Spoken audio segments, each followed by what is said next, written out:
Hey guys, how's it going? I want to do a quick video and show you guys what I keep in my cart. These are my essential tools. These are the ones that get used almost daily, if not multiple times a day in my garden. And these are the ones that I think every gardener should have and invest in. So first off, I wanted to talk about my Gorilla carts. I have two of them. We have had the first one right here. This is our very first Gorilla cart. This is the first introduction that we had to Gorilla cart, and this is what made us fall in love with them. This one we've had for 6 years, and I have loved it. I think this is the perfect one for anybody who has a garden under 1/4 of an acre. I think this is exactly what every gardener needs. It is perfect. It hauls things around. It has a 600-pound capacity to it. We have pushed that limit, and we have pushed it very, very hard. We removed concrete walkways. We've loaded this thing up with concrete. We have hauled in gravel. This Gorilla cart has been used and abused and pushed beyond its limit. I use all of my garden tools beyond their limit. I push them to the absolute max. We've replaced tires on it many times because I've wore off the tread. I've probably got 20 miles on this thing at this point, just rolling around in my garden.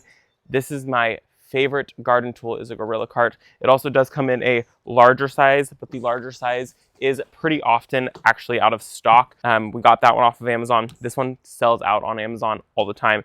Anybody who has a garden that is 1/4 of an acre or larger should have this one. This has a 1,200-pound capacity to it. And this one is nice because it does also, they both have an easy lift. This one also does have a lift to it. And the wheels also come forward on this one. It makes dumping your carts really, really nice.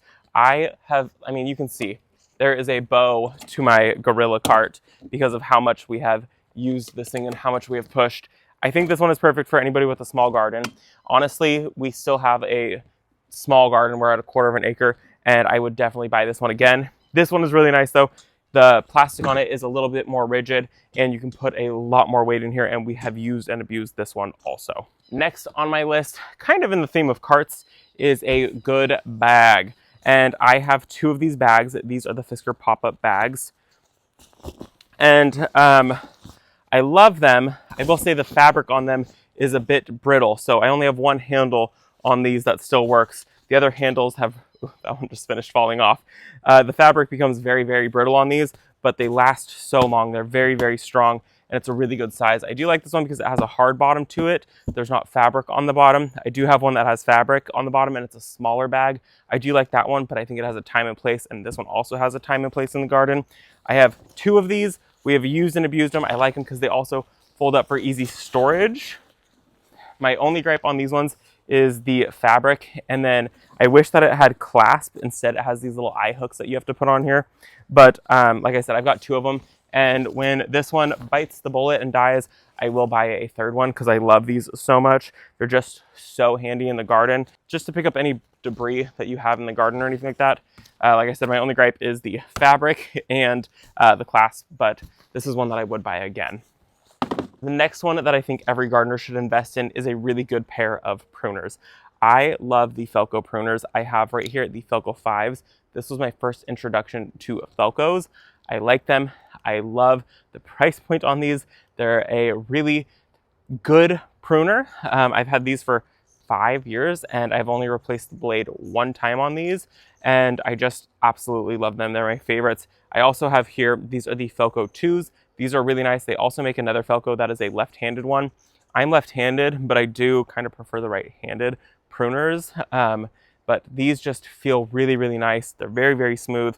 This one has different finger grips where these ones are just super straight across. But I think investing in a pair of really good Felcos and a very good pair of pruners is kind of a must-have for the garden. If you want a introductory pair, the Felco 5s are my absolute favorites. Like I said, I've got these ones. I would buy these ones again and again if I needed to. But now that I have the Felco 2s, I do really like the Felco 2s a lot. Next up on my list is one of my favorite tools. This is a little shovel, and I get made fun of for using this thing, but I love it so much. I think of it more of a large trowel in the garden. Means that I can get into tight spaces in my garden, and I can dig, I can pull things out really easily and not have to get in there with a huge shovel and absolutely demolish everything in the garden trying to dig a hole to plant. I can be down on my hands and knees, dig my hole with this thing. It's very sharp. I mean, it's not sharp enough to cut you, but it is a very sharp spade, which is really, really nice. It's the spearhead spade. I love the small size. It also has these tabs on here, so if you need to step on it, you can step on it. I use it as an extra large trowel. I don't use it as a shovel because I need to dig a hole to plant a tree or something like that. I have shovels for those, but this one is my one that I reach for pretty much daily in my garden. The next thing on my list is a good kneeling pad, and I love a good kneeling pad. This has kind of been one that this year I've just started really using, and I think having a nice thick kneeling pad is important. I had originally started with just kind of a very cheap thin one. It wasn't very wide and it wasn't very thick, and I was like, this is dumb. Why do people enjoy kneeling pads? And then I got one that was really thick, really nice, and I honestly think that I would like to get an even bigger one, but this one, great kneeling pad. We have used it. I mean, you can see we have put this thing through the ringer. We've had it for about a year now, and at the price point, I wouldn't mind rebuying this one. The next one I've been given so much flack about not using, and then I was gifted a pair of gloves. And I never used garden gloves in my garden, and I have recently started really using them. I had gotten some soil that had some splinters. It had a lot of wood in it, so I was constantly getting splinters. These gloves are amazing. It doesn't feel like you're wearing thick gloves. I've tried garden gloves before, and it just feels like you have these thick gloves. I can't feel what I'm doing in the garden. These are a size large, and I feel like I have just like average size hands, and so I honestly was a little bit afraid that the large was going to be a little bit too big, but the large fits perfectly. I have fallen in love with wearing gloves. These ones have the nitrile dip on them, so your hands stay dry when you're using them, and I will be ordering more of these gloves. And these ones are a game changer for people who don't want to wear gloves or don't like wearing gloves. I now like wearing gloves, and I never thought in a million years that I would say that. The last one on my list is fertilizer, and this is one that I think is almost a non-negotiable if you were somebody who's growing annuals in your garden. So we use the Chapin Wet Dry Sprayer. We've had this one for 2 years now. It just attaches to your hose, and then you put it on the dry symbol here, and then you put it to the amount of fertilizer you want to come out.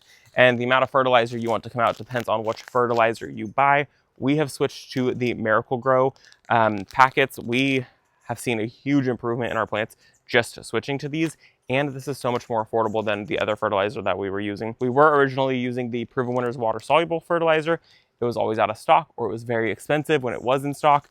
This one, we buy it at 14 pounds at a time, and I want to say it's like 20-something dollars. And we use about half of one of these packs every time that we fertilize, and you just stick it in the bottom of this, attach it to your hose, and you go around and you spray all of your annuals. You don't have to use a wet dry sprayer to fertilize. You can just dump some of this into a watering can. The instructions are on here. It says use 1.5 tablespoons of fertilizer with 1.5 gallons of water.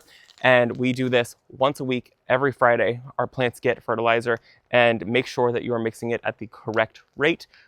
Sometimes we do slightly higher if we see things need just a little extra boost, but we never go less than what it says on the instruction packet. We want to make sure that these guys are fed very well. So that is my list of things that I think every gardener should have in their garden cart, including a garden cart that I absolutely love. I hope that you guys enjoyed this quick little video today. Thanks so much for visiting, and I'll see you all in the next one. Bye, guys.